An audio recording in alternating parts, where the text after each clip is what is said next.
The thunder of hooves echoed across the dusty plains as Teresa Zimmerman raced her mare toward what remained of her life, the tears on her face drying in the hot New Mexico wind. It was 1885, and in the span of 3 bitter hours, she had gone from being the respected wife of a merchant to a woman with nothing but the clothes on her back and a wedding ring she was tempted to throw into the nearest ravine. The town of Silverdale, New Mexico, came into view, its modest collection of wooden buildings shimmering in the afternoon heat. Teresa slowed her horse as she approached the main street, her heart hammering against her ribs. The auction would have started by now. The auction where Roger, her husband of 5 years, was selling every possession she owned out of pure, vindictive spite. Roger Zimmerman had never been a kind man, but she hadn't expected this level of cruelty when she finally found the courage to leave him. After years of his drinking, his temper, and his harsh words, she had packed her belongings and arranged to stay with her sister in Santa Fe. But Roger had discovered her plans. In his rage, he'd locked her in the root cellar for a day while he gathered every item she owned: her mother's china, her books, her clothing, even the rocking chair her father had made, and announced to the town he would auction it all. By the time Teresa had escaped the cellar, the posters were already up. She dismounted outside Pearson's General Store, where a crowd had gathered in the adjacent lot. The auction was in full swing, Roger's voice carrying over the murmurs of the townspeople. Next up, ladies and gentlemen, this fine collection of books. Some might call it a waste for a woman to own so many, but my soon-to-be former wife always did have notions above her station. Laughter rippled through some in the crowd, making Teresa's cheeks burn with humiliation. She pushed forward, only to freeze when she spotted a tall figure standing apart from the others. He was leaning against a hitching post, arms crossed over his chest, watching the proceedings with a frown etched on his sun-bronzed face. A stranger, one of those hard-looking men who drifted through towns like tumbleweeds, never staying long. A cowboy, judging by his worn leather chaps and the dust of the trail that still clung to his clothes. "I'll take those books," the stranger called out, his deep voice cutting through the chatter. "And whatever else you're selling today," Roger scoffed. "The whole lot. You haven't even heard the prices, cowboy." The man straightened, revealing his impressive height. "Doesn't matter." "I'll take it all. And who might you be?" Roger demanded, squinting suspiciously. "Name's Hayes Flynn. Just rode in from Colorado Territory." He patted the substantial money belt at his waist. "Got paid for a cattle drive to Denver. Now, are you selling these items or not?" Teresa remained hidden behind a wagon, watching as this stranger, this Hayes Flynn, proceeded to buy everything Roger put up for auction. Her dresses, her jewelry box, her kitchen utensils, her family Bible. With each purchase, Roger's face grew redder with frustration. He had clearly expected to humiliate Teresa by selling her precious belongings piece by piece to their neighbors, not to have them all purchased by one man who seemed indifferent to the spectacle. "What's your game here, Flynn?" Roger finally snapped when Hayes bought the rocking chair for twice what it was worth. Hayes simply shrugged. "No game, just need to furnish a place. In one afternoon with women's things? I've got my reasons." The cowboy's voice had an edge to it now. "Are we finished?" Roger glared but nodded. "Everything's sold. To you, apparently." Hayes paid the full amount, then arranged with several boys to transport his purchases to the livery stable for temporary storage. As the crowd dispersed, Teresa remained hidden, uncertain what to do. This stranger now possessed everything she owned in the world. What did he want with her belongings? Was this some cruel joke? When most of the crowd had dispersed and Roger had stomped off to the saloon, she approached the cowboy cautiously. "Mr. Flynn." He turned, and Teresa was struck by eyes the color of a summer storm gray with hints of blue. His face was weathered but handsome, with a strong jaw shadowed by stubble. He studied her for a moment, then his expression softened. "You must be Mrs. Zimmerman." "Teresa," she corrected. "And I." "I'm afraid I don't understand what just happened." Hayes glanced around to ensure no one was within earshot. "I overheard some men talking at the saloon last night about what your husband planned to do. Didn't sit right with me." Teresa blinked in surprise. "So you bought my belongings out of—" "What, charity? Not charity, madam, common decency. He adjusted his hat. Those things are yours, I just prevented them from being scattered to the four winds. But you paid good money for them. Money comes and goes, he shrugged. Besides, that husband of yours looked like he needed to be taken down a peg. Despite everything, Teresa found herself smiling slightly. That's true enough. Hayes hesitated, then asked, "Do you have somewhere to stay tonight?" Teresa's smile faded. "I was going to my sister's in Santa Fe, but—" She gestured helplessly. "Without my things, without funds. Then I suggest we move your belongings somewhere safe until you decide what to do with them." "My belongings, but you bought them." "I bought them to return them to you, Mrs. Teresa." His eyes met hers steadily. "They're yours." "I was just the middleman." Teresa felt tears welling in her eyes. "Why would you do that for a stranger?" Hayes looked uncomfortable with her emotion. "Let's just say I've seen enough injustice in this world, didn't need to see more today." He offered his arm. "Now, shall we see about getting your things somewhere secure before your husband realizes what happened?" Teresa hesitated only briefly before taking his arm. As they walked toward the livery, she felt a strange flutter in her chest, something like hope mixed with fear. She didn't know this man, this Hayes Flynn who had swept in like some avenging angel. But in a world that had suddenly turned upside down, he was offering her the one thing she desperately needed: a path forward. What she didn't know then was that this chance encounter would change the course of both their lives forever. The livery stable smelled of hay and horse, familiar scents that had always comforted Teresa. Inside, her belongings were piled haphazardly near the back wall, the physical remnants of her life with Roger. "Mrs. Martinez at the boarding house might have a room," Teresa said, surveying the items with a mix of relief and anxiety. "Though I don't have money to pay her until I can find work." Hayes nodded. "I know Alina Martinez, she's a good woman." He paused. "I have a different suggestion if you're willing to hear it." Teresa looked at him expectantly. "I bought a small ranch about 5 miles outside of town last month, been fixing it up between jobs. There's a cabin on the property separate from the main house. It's modest but clean. You'd have privacy and time to figure out your next steps." Teresa stared at him, stunned by the offer. "Mr. Flynn, I couldn't possibly, you wouldn't be alone," he added quickly. "My foreman Hank and his wife live on the property too, respectable folks. Your reputation would be safe." Teresa felt her cheeks warm. "I appreciate your concern for my reputation, but I'm more worried about imposing." "It's no imposition. That cabin's sitting empty and—" He hesitated. "Truth is, Mrs. Zimmerman, your husband strikes me as the type who doesn't give up easily. Might be safer for you outside of town for a while." The thought sent a chill through her. Roger did have a temper, and the humiliation of today would only fuel his anger. "I'll pay rent," she insisted. "Once I find work."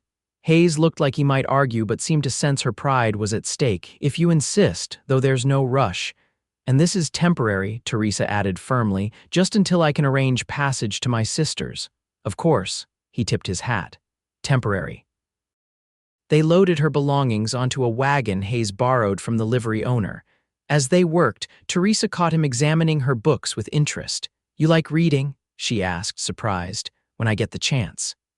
He ran a finger along the spine of her worn copy of The Count of Monte Cristo.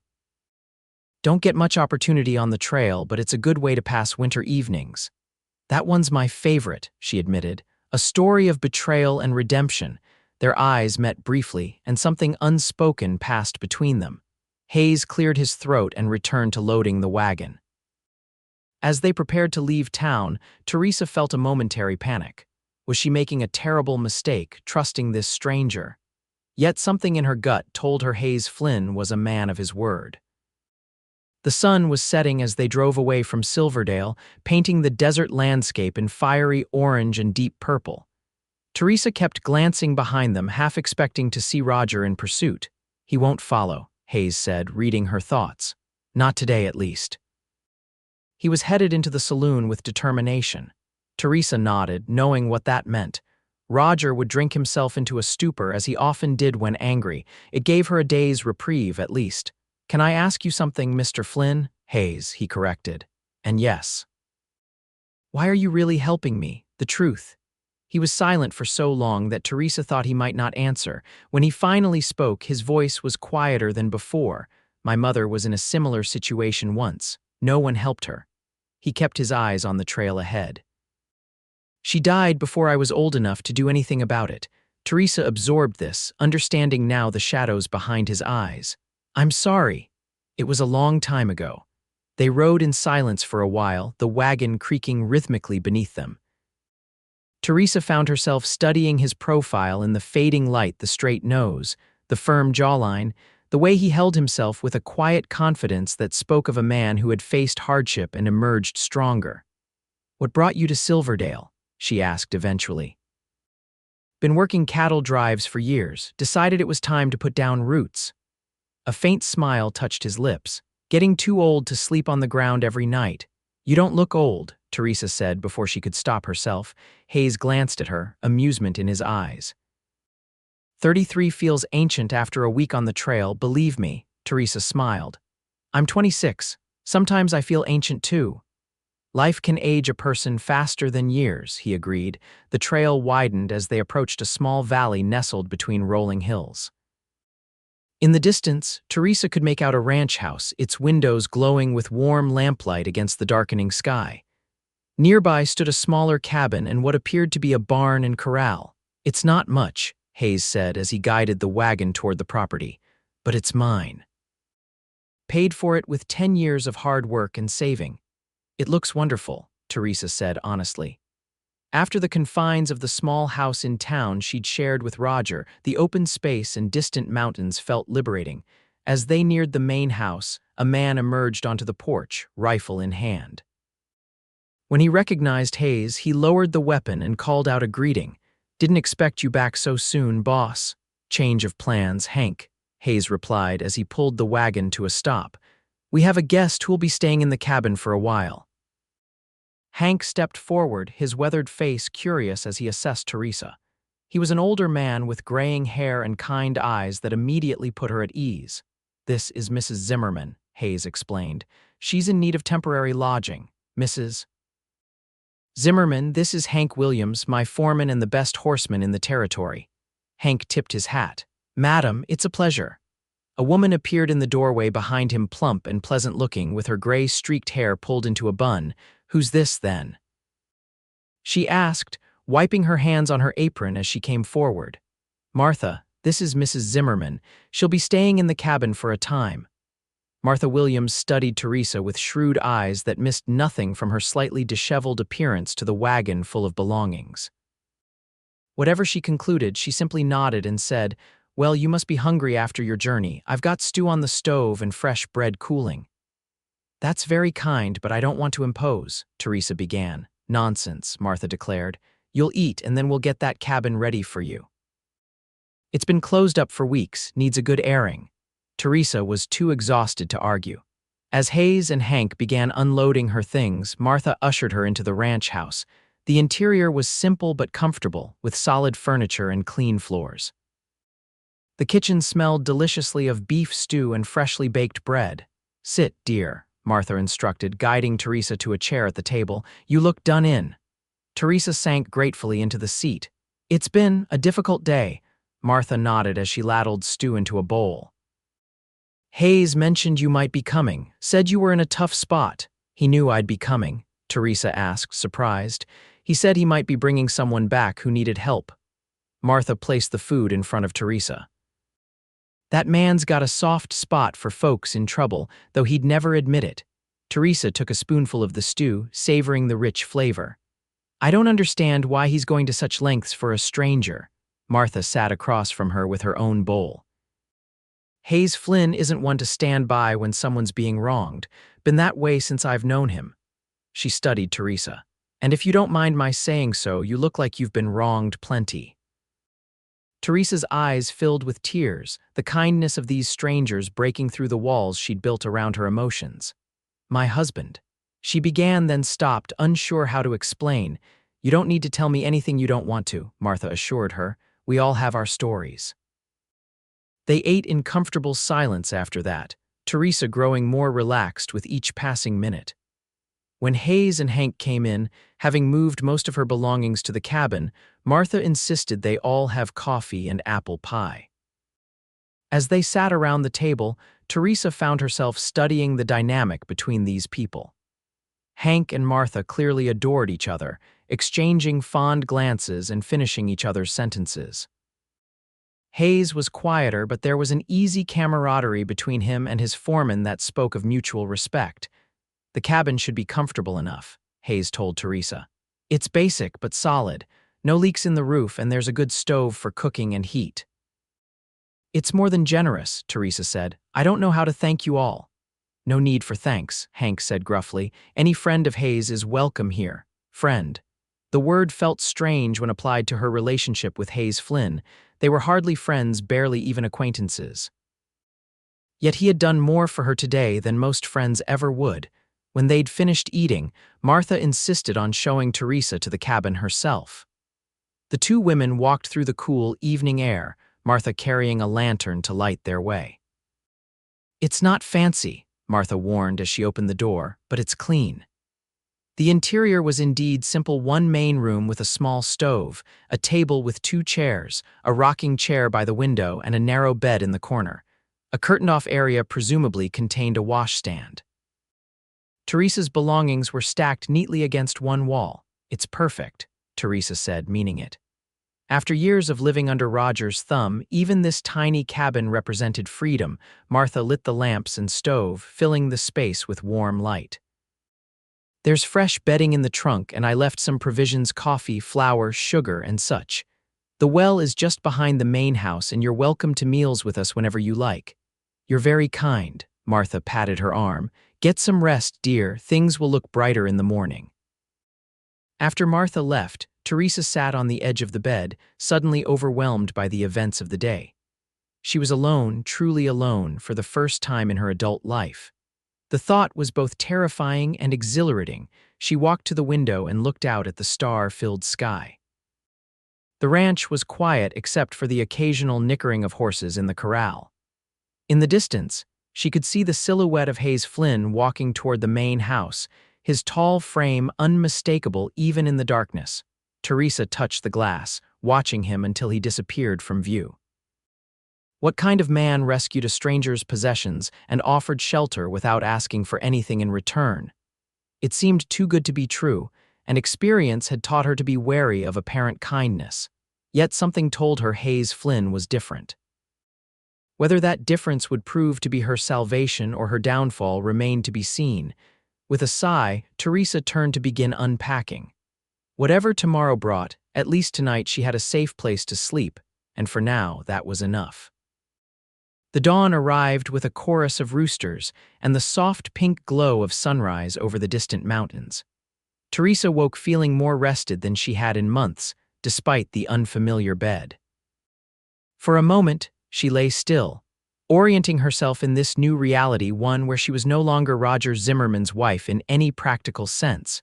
She dressed quickly in one of her simpler dresses and set about organizing her belongings. As she unpacked her books, arranging them on a crude shelf Hayes had apparently installed for her, she heard a knock at the door. Martha stood outside with a basket covered by a checkered cloth.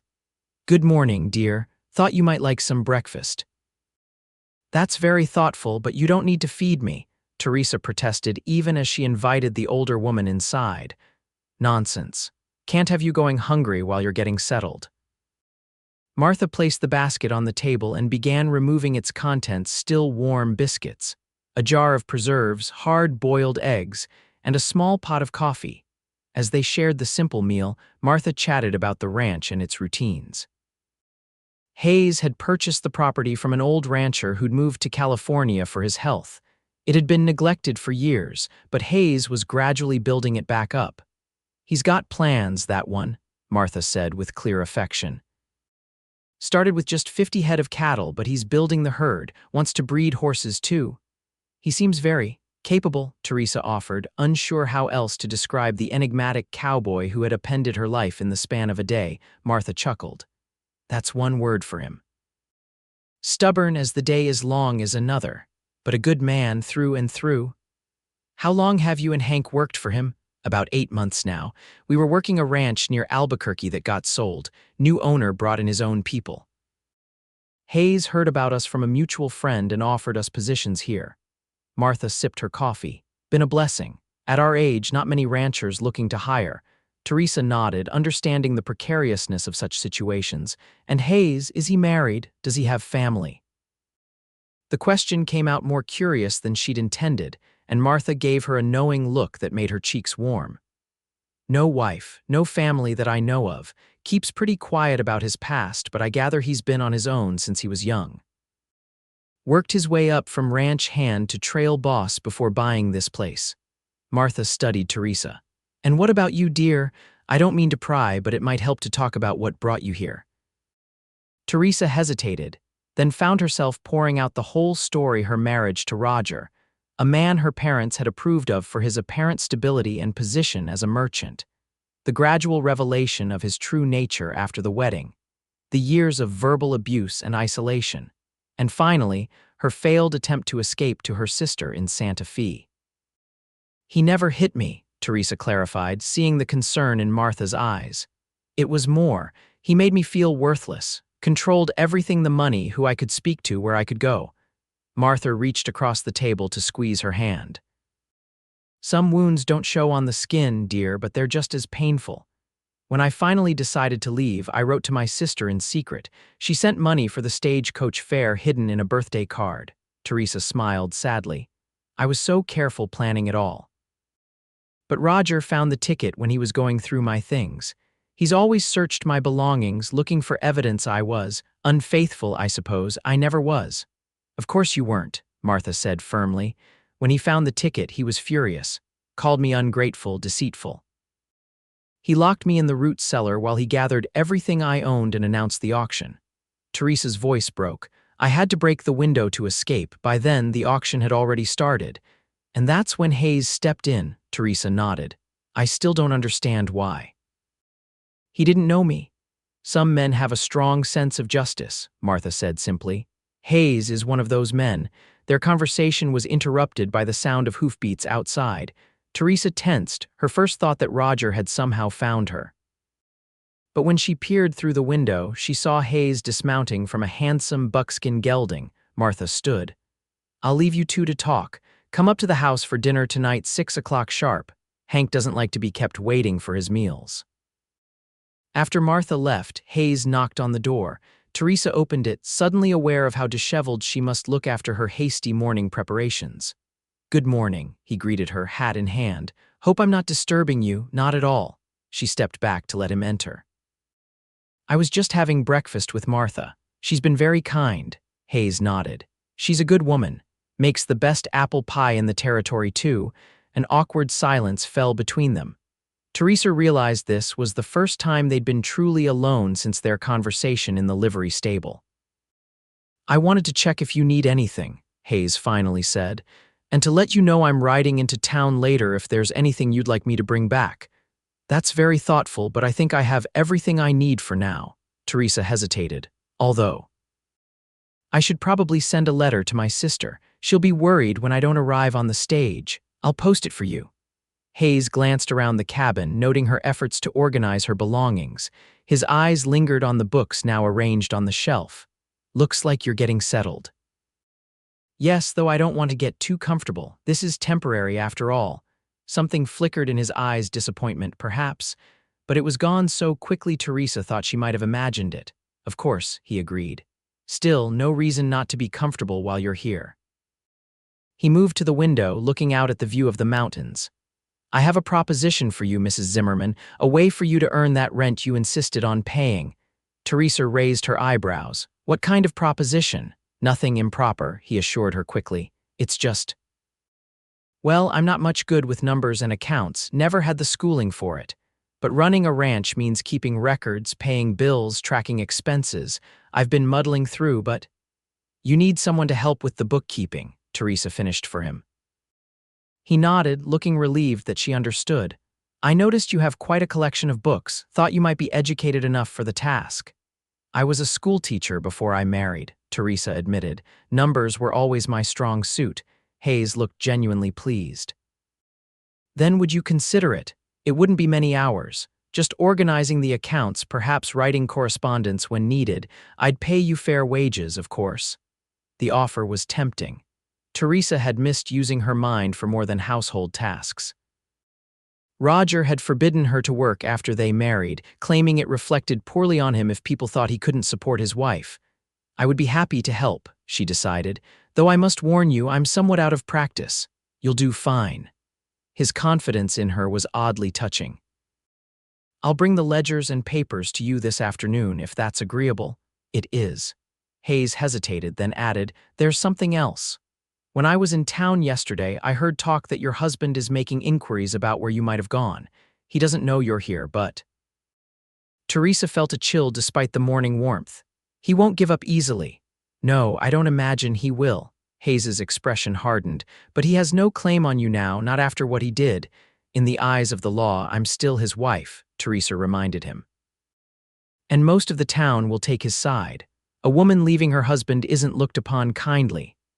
The law also says a man can't sell his wife's personal possessions without her consent, Hayes pointed out. Sheriff Davies isn't a bad sort. If Roger causes trouble, we can speak with him. The we in his statement wasn't lost on Teresa. This virtual stranger was offering to stand with her against whatever came. It had been so long since anyone had been on her side that the sensation was almost foreign. Thank you, she said simply. Hayes nodded, seemingly uncomfortable with her gratitude. I should get back to work. There's fencing that needs mending on the north pasture. He moved toward the door, then paused.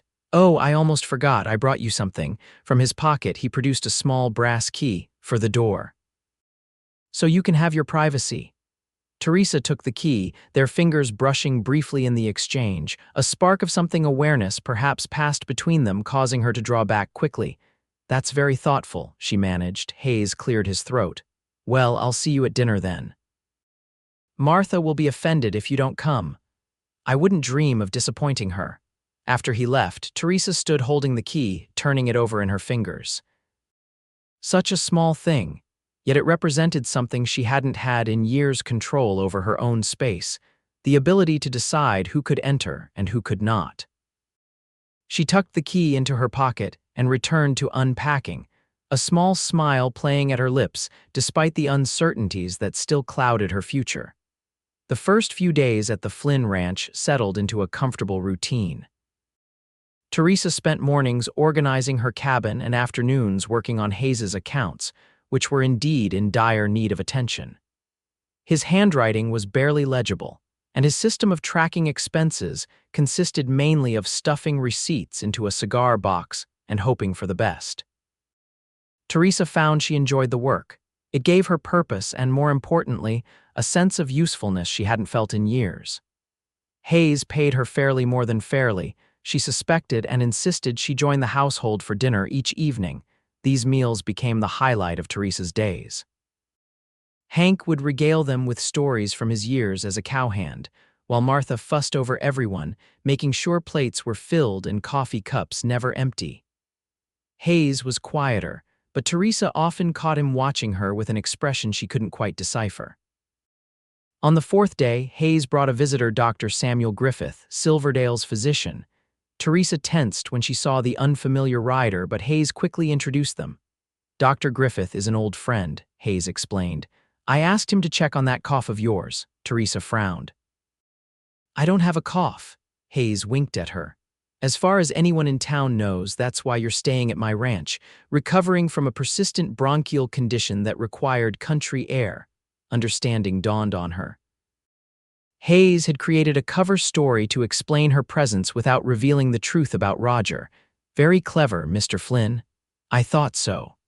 There was a hint of smugness in his smile that Teresa found oddly endearing. Dr. Griffith proved to be a kind, grandfatherly man who immediately put her at ease. Hayes told me what really happened, he confided when they were alone. That husband of yours never did strike me as a decent sort. Always coming into my office demanding tonics for his digestion, when what he really needed was to ease up on the whiskey. Teresa was surprised Hayes had confided in the doctor, but grateful for another ally. Does everyone in town know about the auction? I'm afraid so. Small towns have big ears. Dr. Griffith patted her hand. But opinions are divided. Some think Roger was within his rights. Others think it was a despicable thing to do to his own wife. And what do they make of Mr. Flynn buying everything? That's caused quite a stir, I can tell you. Especially when Roger started asking questions about where you might have gone, and Hayes's name never came up. The doctor chuckled. Our cowboy friend can be quite circumspect when he wants to be. He's been very kind, Teresa said carefully. Dr. Griffith gave her a shrewd look. Hayes Flynn doesn't do things halfway. When he decides someone deserves his loyalty, they have it completely. He picked up his medical bag. Now, shall we make this visit look official? Cough a few times while I listen to your chest. After the doctor left, having proclaimed that Teresa needed at least 2 more weeks of country air, Hayes invited her to see more of the ranch. They walked together through the early evening, the setting sun painting the landscape in golden hues. It's beautiful here, Teresa said as they paused atop a small rise overlooking the property. Below them, cattle grazed in the pasture and the ranch buildings looked warm and inviting in the fading light. It will be once I've finished all the repairs, Hayes said, but his tone was proud. Previous owner let things go in his last years. You've accomplished a lot in a short time, Hayes shrugged. Have to work fast if I want to make this place profitable. Cattle prices are good now, but that can change with one bad winter. Is that why you worked as a trail boss for so long? Saving to buy your own ranch, partly. Hayes gazed at the horizon. Also didn't have anywhere particular I wanted to stay. The trail suited me, new places, new faces, no attachments. And now, Teresa asked softly. He glanced at her. Now I'm ready for roots, a place that's mine, maybe even. He trailed off, looking almost embarrassed. A family someday, Teresa suggested. Hayes nodded, his expression uncharacteristically vulnerable. Seems foolish for a man my age who's spent his life drifting. It's not foolish at all, Teresa assured him. Everyone wants somewhere to belong. Do you want somewhere to belong, I mean? The question caught her off guard. I haven't thought much beyond getting away from Roger. And when you do, think beyond that, I mean. Teresa considered this. I suppose I'd like to teach again. I miss it, seeing children learn, helping shape their minds. You'd be good at it, Hayes said with conviction. You have patience. I've seen how meticulously you work on those accounts. Teresa smiled, touched by his faith in her abilities. Thank you, though finding a position might be difficult. Most schools won't hire married women and divorced women. She shook her head. Well, that would be even more scandalous, Hayes frowned. You're considering divorce then? I don't see that I have much choice if I want to rebuild my life. Teresa sighed. Though the process is expensive and difficult, and Roger would never agree to it. There are other options, Hayes said carefully. In some territories, abandonment for a certain period constitutes grounds for divorce without the other party's consent. Teresa looked at him in surprise. You seem well informed on the matter. Hayes looked slightly embarrassed. I might have asked Dr. Griffith about it, just out of concern for your situation. The thought that he had gone to such lengths on her behalf warmed something inside Teresa. They continued walking, making their way back toward the ranch house as twilight deepened around them. Mr. Flynn, Hayes, he corrected. After all this, I think you can use my given name. Hayes, then. The name felt intimate on her tongue. I want you to know how grateful I am. Not just for buying my belongings, but for everything since. You've given me something invaluable time to think, to plan. You don't need to thank me. Nevertheless, I am thankful. She hesitated, then added, and I want you to know I don't intend to impose on your hospitality indefinitely. As soon as I've earned enough, I'll continue to my sister's as planned. Hayes stopped walking, his expression suddenly guarded. Of course, that was always the arrangement. Teresa sensed she had somehow hurt him, though she couldn't understand why. She began uncertainly, unless there's a reason I should stay. Hayes studied her face in the fading light. For a moment, Teresa thought he might say something significant, something that would change the tentative friendship forming between them. Instead, he simply nodded and resumed walking. The decision is yours, Teresa. You'll always have a place here if you want it. The words hung in the air between them as they returned to the ranch in silence, each lost in thoughts neither was ready to share. The next morning brought an unexpected visitor to the Flynn ranch. Teresa was at her table, immersed in organizing receipts for hay purchases, when she heard the sound of a wagon approaching. Looking out her window, she saw a buggy she didn't recognize pulling up to the main house. Curiosity drew her outside just as Hayes emerged from the barn. He spotted the vehicle and frowned, then noticed Teresa and quickly approached her. "Stay inside," he said in a low, urgent voice. "Why, who is it?" Before Hayes could answer, a woman's voice called out, "Hayes Flynn, you get over here and help me down from this buggy this instant." Hayes winced. "My Aunt Beatrice. I forgot she was visiting today." The woman in question was elderly but spry, dressed in a purple dress with a matching hat adorned with what appeared to be an entire stuffed bird. She brandished a parasol impatiently as she waited for assistance. Hayes hurried to help her down, and Teresa retreated to her doorway, unsure whether to disappear inside or introduce herself. "And who is that lurking by the cabin?" Aunt Beatrice demanded, peering in Teresa's direction with sharp eyes that belied her age. Hayes sighed. "That's Mrs. Zimmerman. She's staying in the cabin while recovering from a bronchial condition." "Bronchial condition, my foot," Aunt Beatrice scoffed. "I've heard all about that auction in town, whole territories talking about it." Teresa felt her face flush with embarrassment. Hayes looked mortified. "Aunt B, please, oh, stop fussing, nephew. Bring the poor girl over here so I can meet her properly." Hayes gave Teresa an apologetic look. She straightened her shoulders and walked over, determined to face this new challenge with dignity. "Mrs. Zimmerman, this is my aunt, Beatrice Flynn." "Aunt B, Mrs. Teresa Zimmerman." The older woman examined Teresa critically. "So you're the one who's got my nephew buying women's undergarments at public auctions. Caused quite a stir, I hear." "Aunt B," Hayes protested, his face reddening. Teresa couldn't help but laugh at his discomfort. "It's a pleasure to meet you, Mrs. Flynn. Your nephew has been very kind to me." HMPH, kind is one word for it, impulsive is another. Beatrice linked her arm through Teresa's. "Come inside, dear.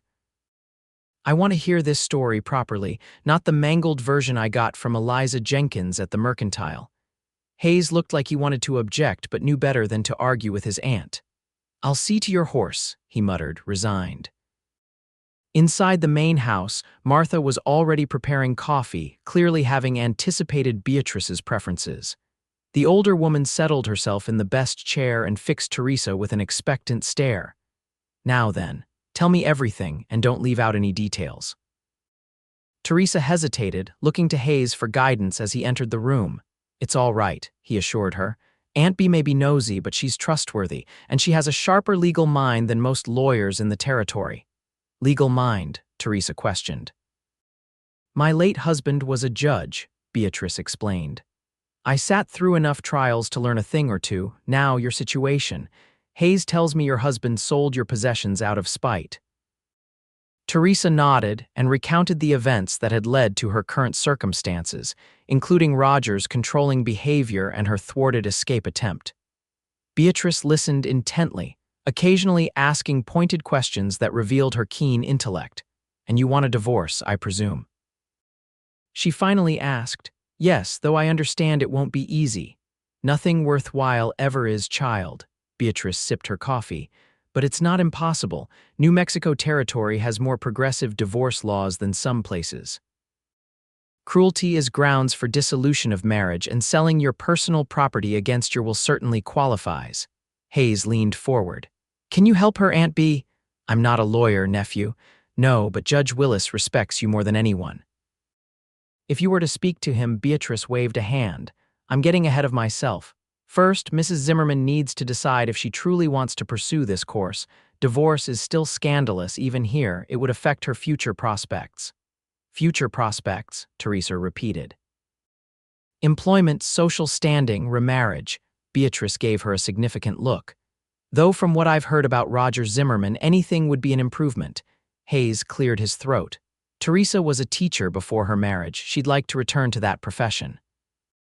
"Admirable but challenging for a divorced woman," Beatrice warned.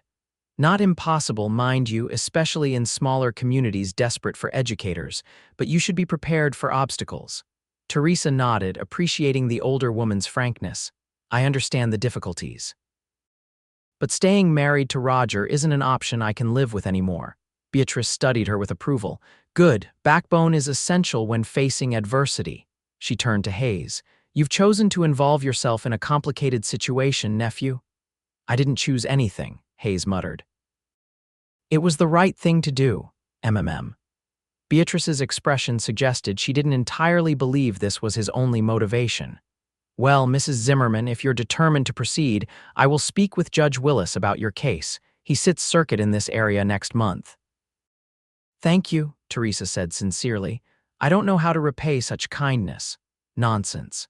I've spent 50 years watching men get away with treating women poorly. It's refreshing to occasionally see one held accountable. Beatrice rose from her chair with surprising agility. Now, Hayes, show me these improvements you've been writing to me about. I want to see if you've been spending my investment wisely. As Hayes escorted his aunt outside, Martha chuckled. That woman is a force of nature. She's remarkable, Teresa agreed, and she's invested in Hayes's ranch. She provided some of the initial funds from what I understand.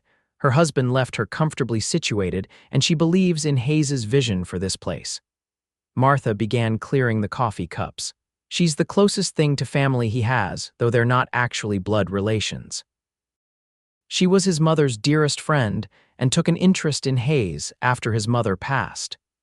This new information helped Teresa better understand the dynamics between Hayes and his formidable aunt. She watched through the window as they walked the property, Hayes pointing out improvements while Beatrice nodded or shook her head emphatically. He respects her greatly, Martha observed, and she adores him, though she'd never admit it outright. Teresa smiled. They seem well matched in stubbornness. That they are.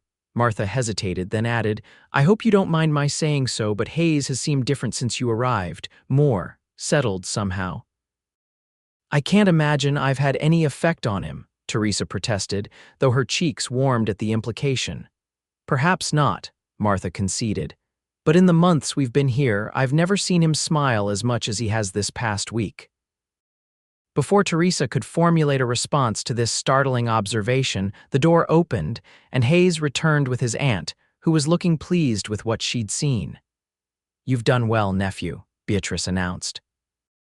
The fencing is solid, the cattle look healthy, and that new well was an excellent investment. Hayes actually looked embarrassed by the praise. Thank you, Aunt B. Don't thank me for stating facts. Beatrice turned to Teresa. Mrs. Zimmerman, I'll be staying in Silverdale for the next few days. I'd like you to come into town tomorrow to speak with me further about your situation. We need to prepare your case properly. Teresa tensed at the thought of going to town where she might encounter Roger. I'm not sure that's wise. You can't hide forever, dear, Beatrice said bluntly. Besides, Hayes will accompany you, won't you, nephew? Of course, Hayes agreed immediately. We'll go early before the stores open. Most of the town will still be abed, including your husband, I'd wager. Beatrice nodded approvingly. I'm staying at the hotel. Come to my room at 9 o'clock. With that decided, Beatrice announced she needed to return to town before dark. Hayes helped her back into her buggy, and they all waved as she drove away, bird-adorned hat bobbing with each bump in the road. She's quite something, Teresa said once the buggy was out of sight. That's putting it mildly, Hayes agreed with a wry smile. But if anyone can help navigate your situation, it's Aunt B. Teresa nodded, trying to ignore the flutter of anxiety at the thought of returning to town. Do you really think it's safe for me to go? Hayes's expression grew serious. I won't let anything happen to you, Teresa. You have my word on that. The conviction in his voice eased her fears somewhat. Still, as she returned to her cabin to continue her work, Teresa couldn't help but wonder what awaited her in Silverdale and whether she was truly ready to face it. The journey into Silverdale the next morning was tense but uneventful. Hayes, true to his word, had them on the road before dawn, and they reached town just as the first rays of sunlight were touching the church steeple. The streets were largely deserted, with only a few shopkeepers preparing to open for the day.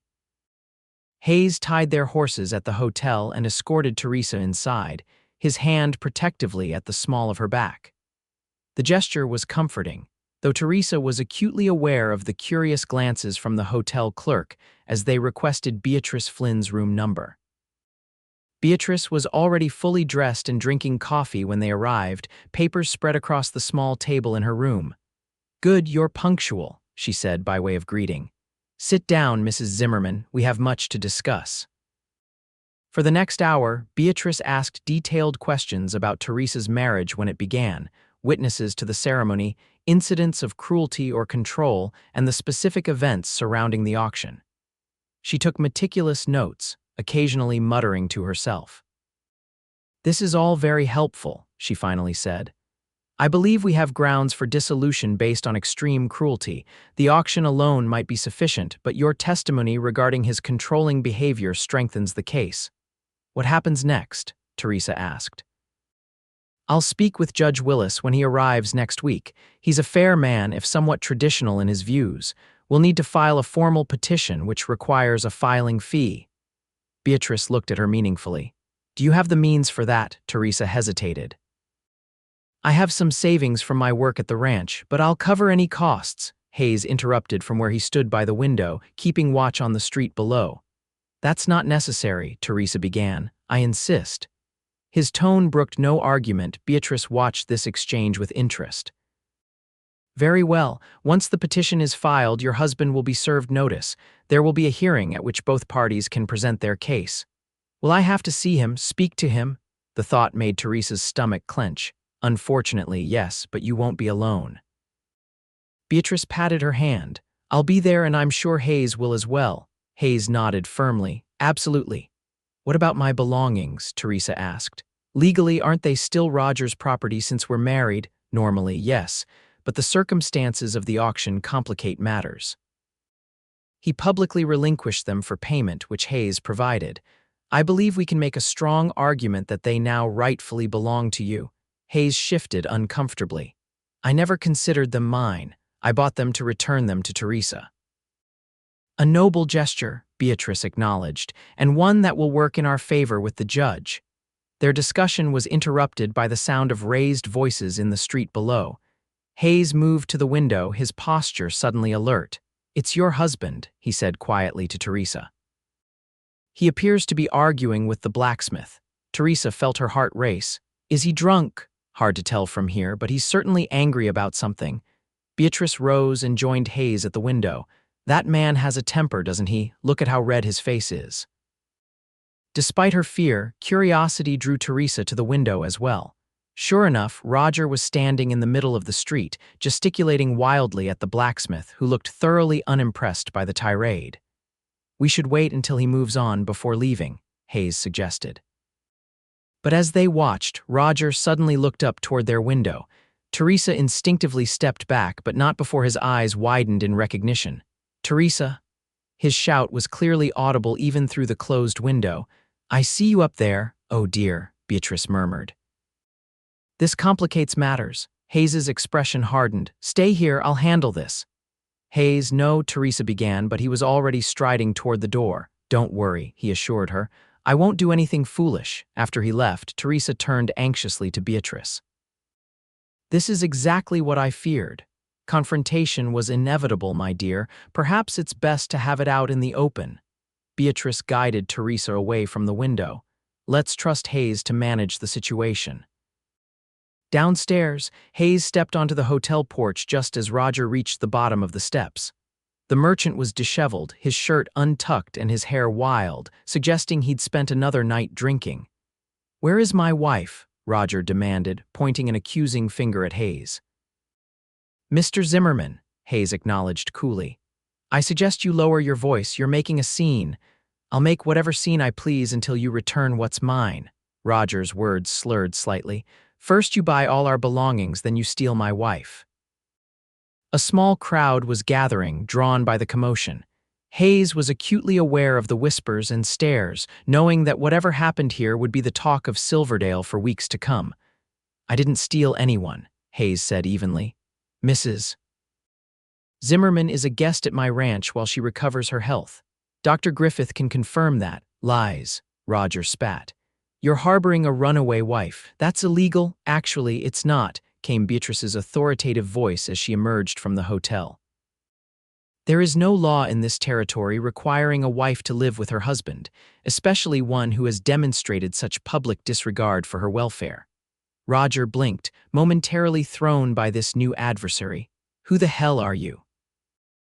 Beatrice Flynn, sister-in-law to the late Judge Ezekiel Flynn of the Territorial Supreme Court. It wasn't strictly true her husband had been a circuit judge, not a Supreme Court justice, but the embellishment had the desired effect of making Roger hesitate. "This isn't your concern, madam," he finally managed. "I'm making it my concern." Beatrice descended the steps with remarkable dignity for a woman of her age. "Mrs. Zimmerman has retained me to assist in her petition for divorce on grounds of extreme cruelty." Divorce. Roger's face contorted with rage. "She can't divorce me, I won't allow it. It's not up to you to allow or disallow," Beatrice informed him. "The territorial court will decide based on the evidence, which is substantial." Roger's gaze darted between Beatrice and Hayes, then to the onlookers who were watching with undisguised interest. His expression shifted from rage to calculation. "Evidence? What evidence? I've been a good provider, ask anyone in town."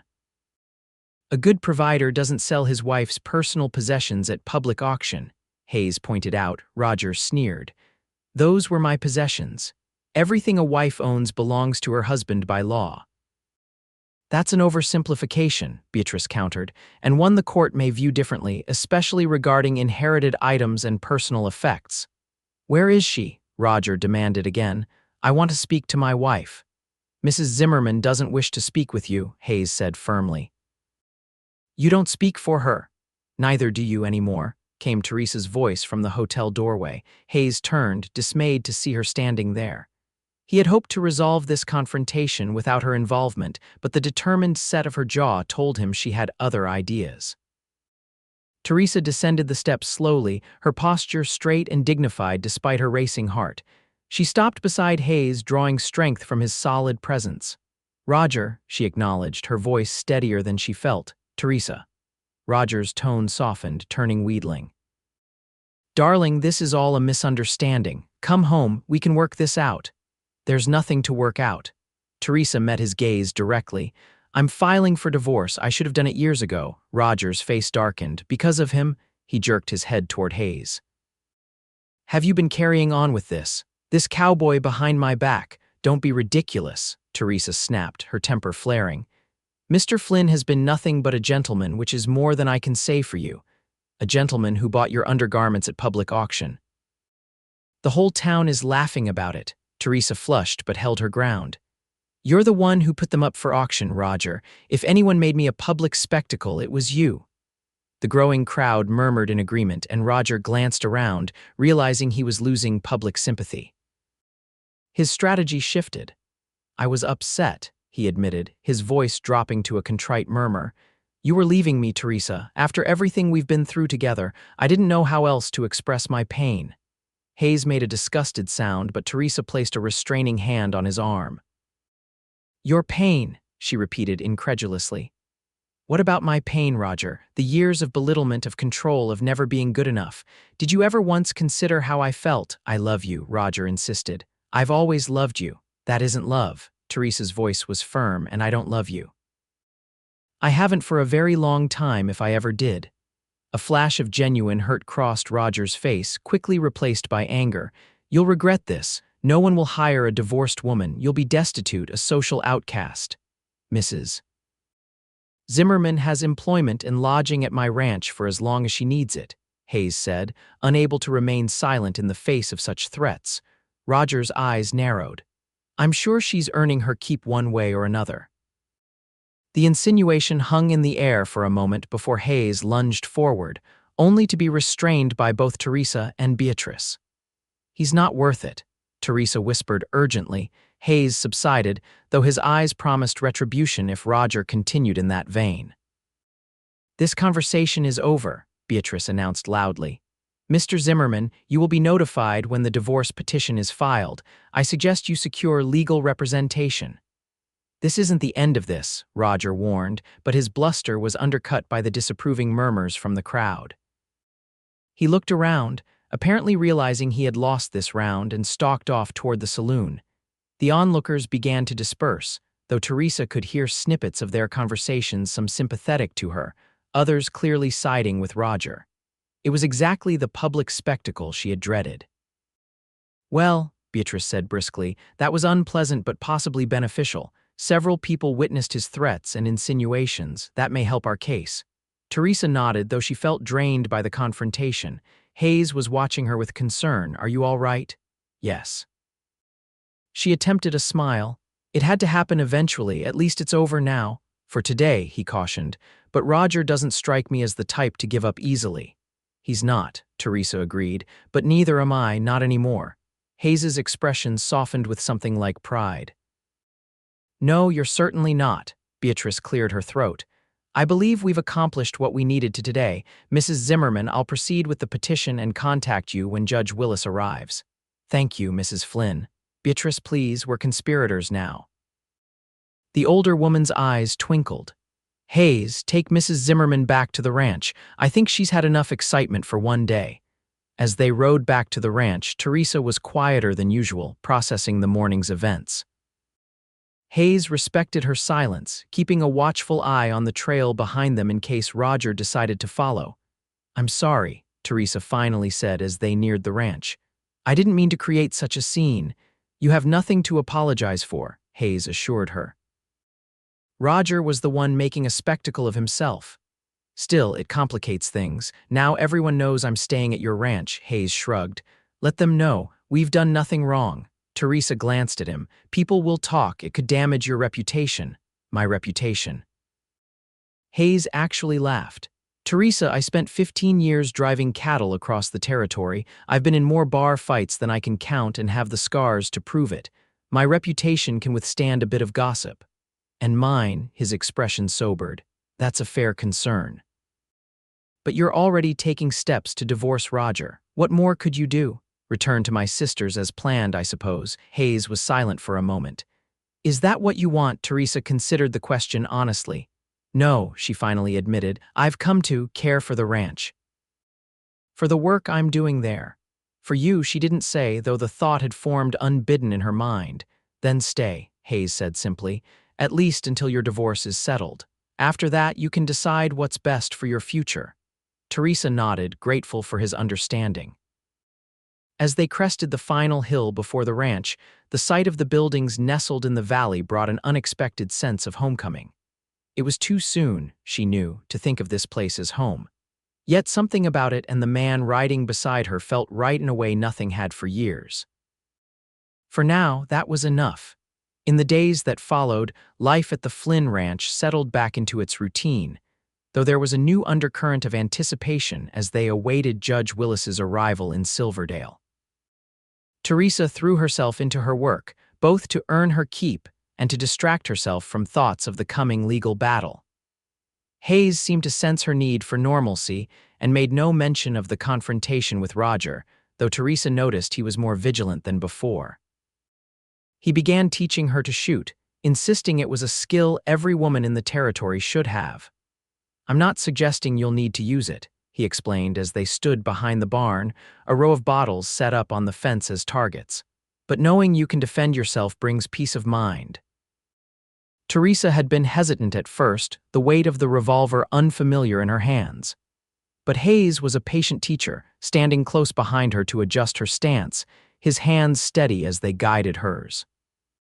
"Breathe out as you squeeze the trigger," he instructed, his voice close to her ear, sending an unexpected shiver down her spine.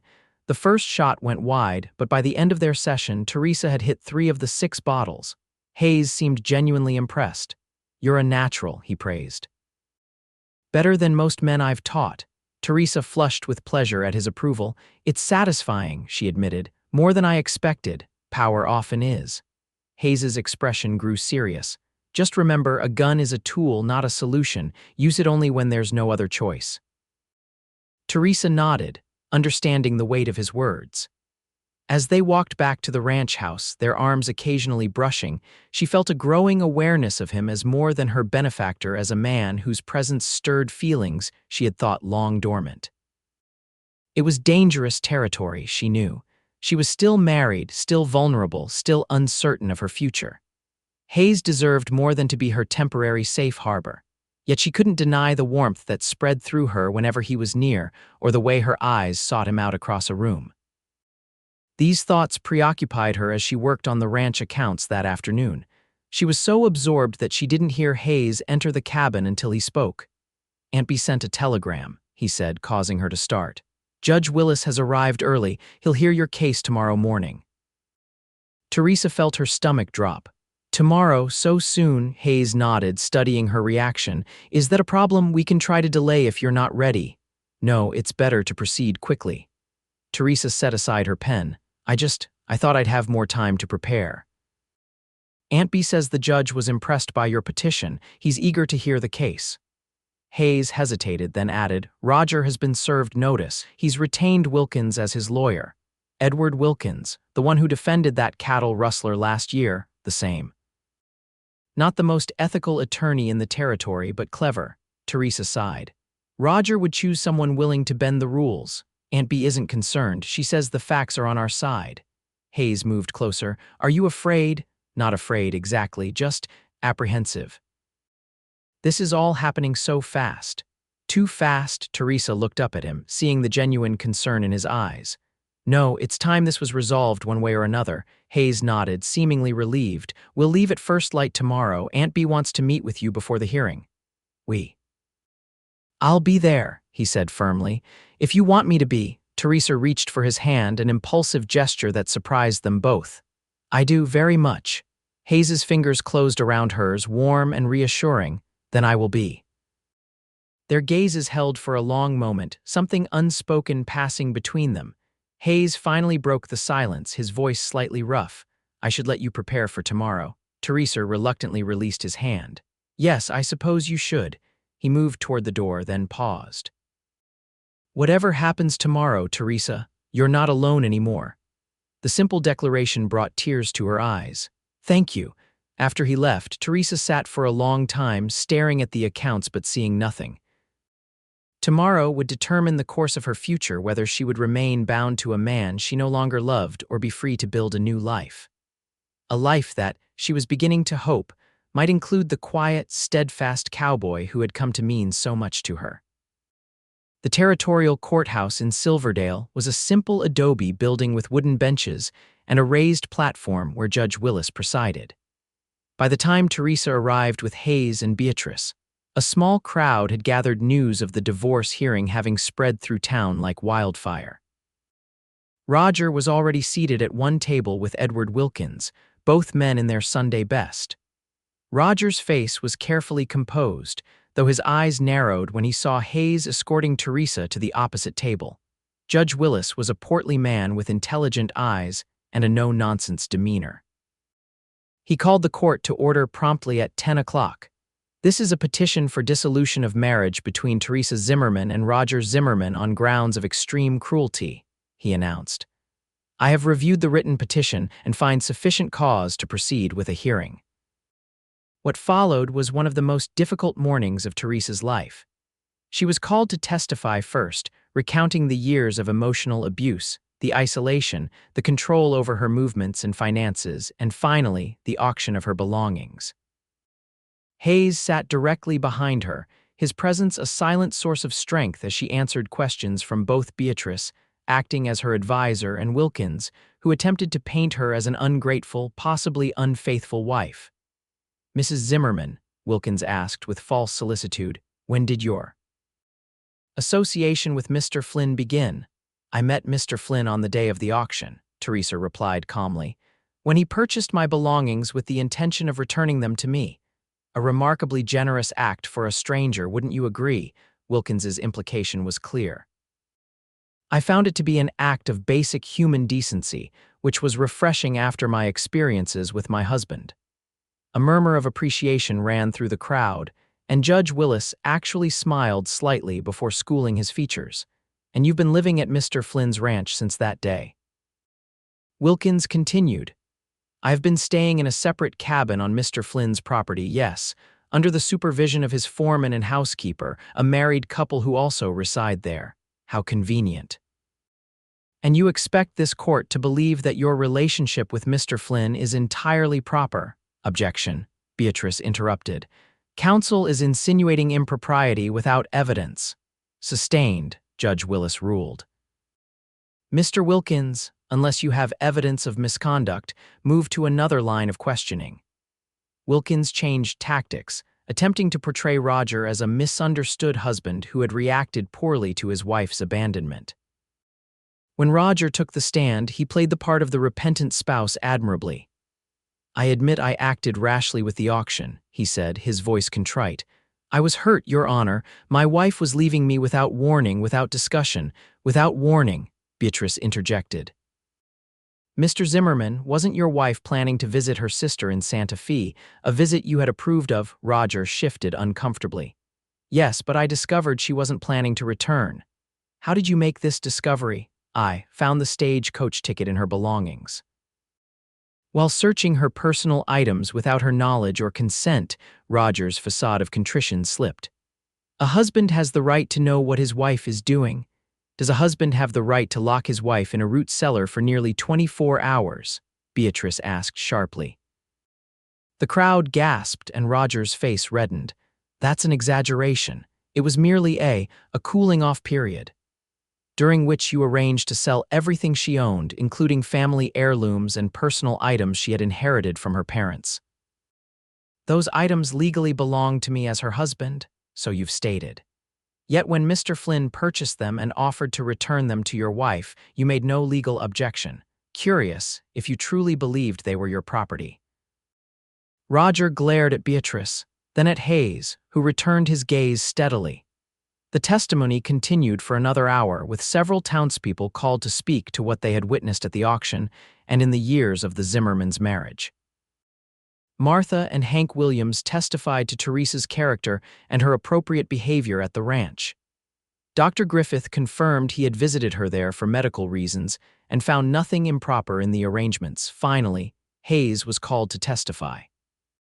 He spoke plainly about his actions on the day of the auction and his motivations for offering Teresa lodging. Mrs. Zimmerman was in distress and without resources, he explained. I had the means to help, so I did. There was nothing more to it than that, Wilkins pounced. Nothing more. Yet you continue to harbor this man's wife, knowing it prevents reconciliation. Mrs. Zimmerman has made it clear she doesn't wish to reconcile, Hayes replied evenly. I respect her decision. How noble, Wilkins sneered, and yet one might wonder what you hope to gain from this. Generosity. Hayes's eyes hardened. I gain the knowledge that I've done right by someone who needed help. That's enough for me. The sincerity in his voice seemed to impress Judge Willis, who nodded slightly. After all testimony was complete, the judge called a brief recess to consider his ruling. Teresa sat nervously at the table, Beatrice beside her offering reassurances. You did very well, the older woman praised. Clear, consistent, and dignified. Judges appreciate that. Hayes leaned forward from the bench behind them. Whatever happens, you spoke your truth. Be proud of that. When Judge Willis returned, the courtroom fell silent. He adjusted his spectacles and looked directly at Teresa. Mrs. Zimmerman, I have considered the testimony presented today. While marriage is a sacred institution not to be dissolved lightly, the territorial statutes are clear regarding grounds for divorce. Extreme cruelty, including emotional abuse and the deliberate destruction or alienation of personal property, constitutes valid grounds. Teresa held her breath. Furthermore, Mr. Zimmerman's actions in confining his wife against her will and publicly humiliating her through the auction demonstrate a disregard for her welfare that this court cannot condone. Roger made a sound of protest, but Wilkins hushed him. Therefore, I am granting the petition for dissolution of marriage. The divorce is hereby decreed. Judge Willis banged his gavel once, making it official. Teresa felt lightheaded with relief. She was free. After 5 long years, she was finally free. As to the matter of property, the judge continued, the items purchased by Mr. Flynn at the auction were legitimately transferred through sale, regardless of Mr. Zimmerman's right to sell them. They now legally belong to Mr. Flynn, who may dispose of them as he sees fit. Hayes nodded, understanding that the judge was giving him legal sanction to return the belongings to Teresa. Mrs. Zimmerman will retain her personal items and inherited property.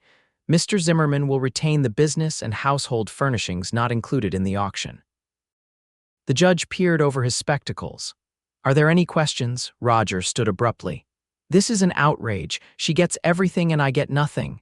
Mr. Zimmerman, you retain your business and livelihood, which is considerably more than many divorced men. I suggest you accept this ruling graciously. Roger looked like he might argue further, but Wilkins pulled him back into his seat, whispering urgently in his ear. Judge Willis addressed Teresa directly. Mrs. Zimmerman, you are now legally divorced. You may use your maiden name if you wish, or continue with your married name. The choice is yours. Thank you, Your Honor, Teresa said, her voice trembling slightly with emotion. I appreciate the court's consideration. As the judge departed, the courtroom erupted in conversation. Teresa remained seated, still processing the reality that she was no longer married to Roger. Beatrice squeezed her hand. Congratulations, my dear. A clean break and a new beginning. Hayes moved to their table, his expression carefully neutral despite the jubilation he felt on Teresa's behalf. The judge made the right decision. Thanks to both of you, Teresa said warmly. I couldn't have done this without your support. Their moment of celebration was interrupted as Roger pushed past Wilkins to confront them, his face mottled with anger. You think this is over? He snarled at Teresa. You've ruined me in this town, made me a laughingstock. You managed that entirely on your own, Roger, she replied calmly. And you, he turned to Hayes, don't think I don't see what you're after. You wanted my wife from the moment you saw her. Well, you've got her now. Damaged goods. Hayes's hands clenched into fists, but Teresa placed a restraining hand on his arm. That's enough, Roger, she said firmly. The court has ruled. It's time for both of us to move forward with our lives. This isn't over, Roger repeated, but his bluster seemed hollow in the face of Teresa's composure. With a final glare, he stalked out of the courtroom. Beatrice sighed. Some men simply cannot accept when they've lost, but don't worry about him. The law is on your side now. As they left the courthouse, Teresa was surprised by the number of townspeople who approached to offer congratulations or words of support. It seemed that despite Roger's standing as a merchant, many in Silverdale had witnessed enough of his behavior to sympathize with her position. Mrs. Martinez wants you to know there's always a room for you at her boarding house if you need it, one woman told her. And my husband says Roger's not welcome in our store anymore after what he did. Thank you, Teresa said, touched by this unexpected show of community support. By the time they were ready to leave town, Teresa felt a strange mix of exhaustion and exhilaration. The weight of her marriage had been lifted, yet the future stretched before her, full of both possibility and uncertainty. What will you do now? Beatrice asked as they prepared to part ways at the hotel. Teresa glanced at Hayes, who was waiting patiently nearby. For now, I'll continue at the ranch. Mr. Flynn has been kind enough to offer me employment and lodging until I decide on my next steps. A sensible arrangement. Beatrice's shrewd eyes moved between them. Though I suspect next steps may eventually take a different direction than either of you anticipated. Before Teresa could question this cryptic statement, Beatrice embraced her. You've shown remarkable courage, my dear. Remember that in the days ahead. As they rode back to the ranch, Teresa found herself studying Hayes's profile against the afternoon sky. He had done so much for her, asking nothing in return. Was it possible he felt something beyond kindness toward her? And if so, what did she feel for him? You're quiet, Hayes observed as they neared the ranch, just thinking. About, Teresa smiled slightly. The future, it's been so long since I could plan for one that was truly mine. Hayes nodded, understanding. Any particular plans forming? Some, she admitted. Though they're still taking shape. Well, there's no rush. You have time now. Time. Such a simple word for such a precious gift. Time to heal, to discover herself again, to consider possibilities she had long ago dismissed as impossible. Including the possibility of love with the quiet cowboy riding beside her, whose steadfast support had helped her find the courage to claim her freedom. The weeks following the divorce brought changes to the Flynn ranch that no one had quite anticipated. Word spread quickly about Teresa's situation, and to her surprise, several families in the outlying areas approached her about tutoring their children. With Hayes's encouragement, She began holding small classes in the afternoons in a corner of the barn that he converted into a makeshift schoolroom. "It's not much," he apologized as he showed her the space, freshly swept and furnished with simple benches and a blackboard. "But it should serve until we can build something proper." Teresa questioned, noting his assumption of permanence. Hayes looked momentarily flustered. "I meant. That is, if you decide to stay on, the ranch could benefit from having a school nearby, for the children of workers when I hire more hands." Teresa smiled at his backtracking, though privately she was pleased by his slip. "It's perfect, Hayes, thank you." The schoolroom quickly became a source of joy for Teresa. She had 6 students ranging in age from 7 to 14, children from neighboring ranches and farms whose parents valued education but couldn't send them to the town school. Teaching again awakened a part of herself that had been dormant during her marriage, the confident, knowledgeable woman who had once dreamed of running her own school. Hayes often found excuses to pass by during lessons, allegedly checking on ranch business but lingering to listen as Teresa explained mathematics or history to her rapt audience. The expression on his face in those moments, pride mingled with something deeper, made Teresa's heart beat faster. Their relationship was evolving, though neither seemed ready to put it into words. They shared meals with Martha and Hank, worked side by side on ranch accounts in the evenings, and occasionally rode together to check the property boundaries. Teresa found herself looking forward to these moments alone with Hayes, when conversation flowed easily between them or comfortable silence enveloped them like an old friend. One evening, about 2 months after the divorce, they sat on the porch of the main house after dinner, watching the sunset paint the sky in brilliant oranges and pinks. Martha and Hank had retired early, leaving them alone with coffee cups and their thoughts. "I received a letter from my sister today," Teresa said, breaking the companionable silence. "She's invited me to visit next month." Hayes's hand tightened imperceptibly around his cup. "That's good. Family is important." "Yes, it is." Teresa turned to study his profile, admiring the strong lines of his jaw and the way the fading light caught in his hair. "She also offered me a teaching position at the school where she works." Now Hayes did look at her, his expression carefully neutral. "In Santa Fe, that's a good opportunity." "It is," Teresa agreed, "a stable position in a well-established school." "Will you take it?" The question hung in the air between them, laden with unspoken implications. Teresa set down her coffee cup. "I'm not sure. I've built something here too."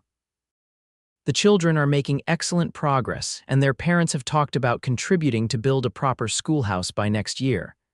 "They value what you've brought to the community," Hayes said softly. "As do I." Teresa felt her pulse quicken. "What exactly have I brought to you, Hayes?" He met her gaze directly, his eyes reflecting the golden light of sunset. "Life. This ranch was just land and buildings before. You've made it feel like home."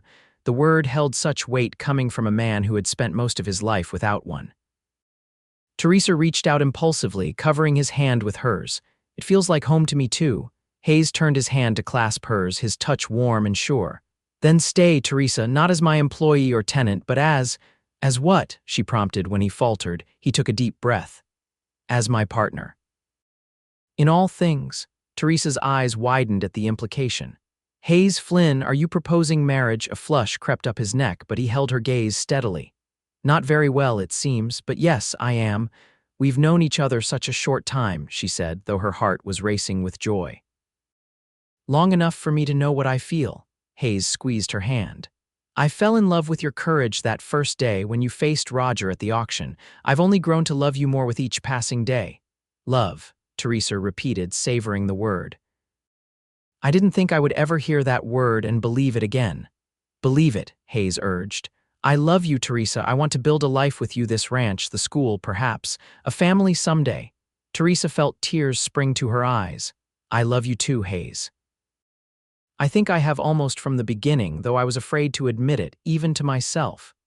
He raised her hand to his lips, kissing her palm in a gesture so tender it made her breath catch. "Is that a yes, then?" "Yes," Teresa laughed through her tears. "Yes, I will marry you, Hayes Flynn." Hayes stood, pulling her up with him, and drew her into his arms. Their first kiss was gentle, a question and answer all at once. The second was deeper, a promise of all that lay ahead. When they finally parted, Hayes rested his forehead against hers. "I should warn you," he said with mock seriousness, "that Aunt B will be insufferable about this. She's been hinting for weeks that we were perfect for each other." Teresa laughed. "She's a wise woman. We should invite her to the wedding." "Wedding," Hayes repeated, as if testing the word. "When would you like that to be?" "Soon," Teresa decided. "I've waited long enough for real happiness." Hayes kissed her again, sealing their agreement under the canopy of stars now appearing in the darkening sky. The wedding took place in October, when the cottonwoods along the creek turned golden and the air held the first crisp hint of autumn. It was a simple ceremony at the ranch, performed by Judge Willis himself, who had developed a fondness for the couple during their legal battles. Beatrice traveled from Santa Fe, where she was now living with her niece, bringing with her Teresa's sister and brother-in-law. Dr. Griffith came from town, as did several other Silverdale residents who had supported Teresa through her divorce. The families of Teresa's students attended, the children presenting her with wildflowers they had gathered that morning. Martha outdid herself preparing a feast for the celebration, and Hank surprised everyone by revealing a talent for fiddle playing that kept the party lively well into the evening. Teresa wore a new dress of pale blue silk that Hayes had insisted on ordering from Denver, though she protested the extravagance. "I want to give you beautiful things," he had said simply, in a way that made argument impossible. As they spoke their vows beneath an arbor Hayes and Hank had constructed for the occasion, Teresa felt a sense of rightness that had been missing from her first marriage from the very beginning. This was a union of equals, of two people who had chosen each other freely and with clear eyes. "I promise to respect your independence even as we build our life together," Hayes vowed, his voice steady despite the emotion evident in his eyes. "To support your dreams as you have supported mine, to be your partner in all things, in joy and in hardship." Teresa's response was equally heartfelt. "I promise to trust in our love, to face challenges by your side rather than alone, to build with you a home filled with respect and understanding, to be your harbor as you have been mine." When Judge Willis pronounced them husband and wife, the gathered friends and family erupted in cheers. Hayes kissed his bride with a tenderness that brought tears to more than a few eyes. The celebration continued as the sun set and lanterns were lit around the yard. Teresa found a moment to speak with Beatrice, who was watching the proceedings with evident satisfaction. "You seem very pleased with yourself," Teresa teased. "As well I should be," Beatrice replied with a wink. "I recognized a perfect match when I saw it. Hayes needed someone with your strength and intelligence, and you needed a man who would value those qualities rather than feel threatened by them." "You're a wise woman, Beatrice Flynn. Age brings wisdom, my dear, if one is paying attention." Beatrice patted her hand. "Now go dance with your husband. It's not often Hayes can be persuaded onto a dance floor, so make the most of it." Hayes proved to be a surprisingly capable dancer, guiding Teresa through a waltz with the same quiet confidence he brought to everything. "Where did you learn to dance?" she asked, enjoying the feeling of being in his arms. "Aunt B insisted I learn the basics years ago. Said no nephew of hers was going to stumble around like a newborn colt at social gatherings." His eyes crinkled with amusement. "I complained bitterly at the time, but I'm grateful now." "So am I," Teresa agreed, moving closer in his embrace. Later, as the party began to wind down, they slipped away to the main house, which would now be their home together. Hank and Martha had moved into the cabin Teresa had occupied, giving the newlyweds privacy. Hayes carried Teresa over the threshold, a gesture that made her laugh with delight. Inside, the house had been transformed with fresh paint and new curtains that Teresa had sewn in preparation for this day. On the mantel stood the clock that had belonged to her mother, and on the bookshelf, their combined collection of books created an impressive library. "Welcome home, Mrs. Flynn," Hayes murmured, setting her gently on her feet but keeping his arms around her. "It's perfect," Teresa said, looking around at what they had created together, not just the house, but the life it represented.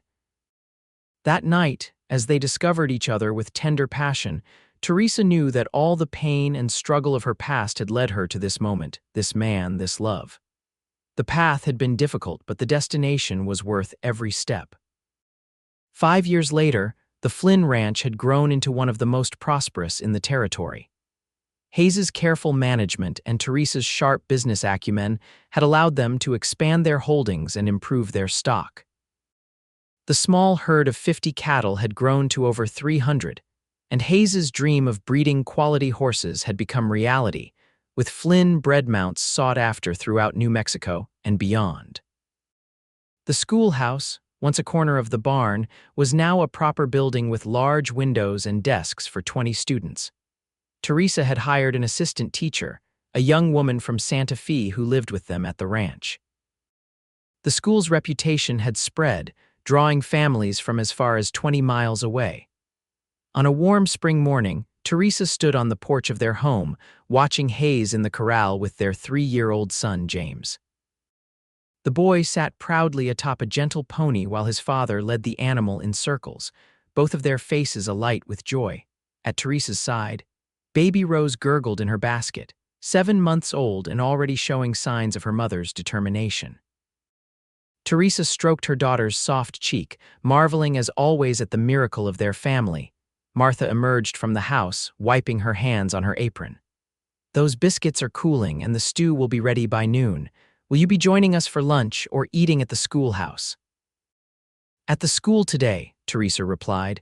"We're having a special lesson on geography that I don't want to interrupt." Martha nodded approvingly. "You're doing important work there. Those children are lucky to have you." "I'm the lucky one," Teresa said honestly.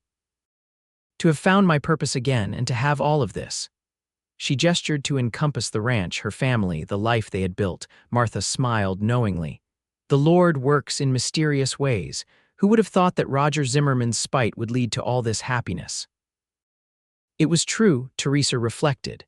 If Roger hadn't sold her belongings at auction, Hayes might never have intervened. They might never have met, never fallen in love, never created this life together. As if sensing her thoughts, Hayes looked up from the corral and caught her eye. The love in his gaze, even after 5 years of marriage, still had the power to take her breath away. He lifted James from the pony and set him on his shoulders, making their way toward the porch. "Mama," James called excitedly. "I rode all by myself, I saw, sweetheart," Teresa replied. "You're becoming a real cowboy, just like your father." Hayes climbed the steps to join them, setting James down to run to Martha, who promised him a warm biscuit with honey. Hayes slipped his arm around Teresa's waist, drawing her close. "Penny for your thoughts, Mrs. Flynn."